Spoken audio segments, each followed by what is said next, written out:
ज़बूर 76 खुदा फाते है। खुदा यहूदा में मशहूर है, उसका नाम इसराइल में बुजुर्ग है। सालम में उसका खैमा है और सयून में उसका मस्कन। वहाँ उसने बर्क के कमान को और ढाल और तलवार और समाने जंग को तोड़ डाला। तू जलाली है और शिकार के पहाड़ों से शानदार है। मजबूत दिल लुट गए, वो गहरी नींद में पड़े हैं और ज़बरदस्त लोगों में से किसी का हाथ काम न आया। ए यकूब के खुदा, तेरी झिड़की से रथ और घोड़े दोनों पर मौत की नींद तारी है।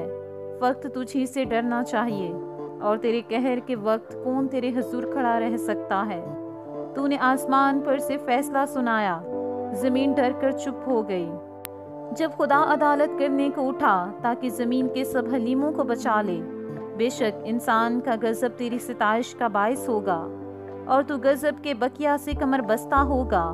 खुदावंद अपने खुदा के लिए मन्नत मानो और पूरी करो, और सब जो उसके गिर्द हैं वो उसी के लिए जिससे डरना वाजिब है हदिये लाएं। वो उम्रा की रूह को काबज करेगा, वो जमीन के बादशाहों के लिए मुहीब है।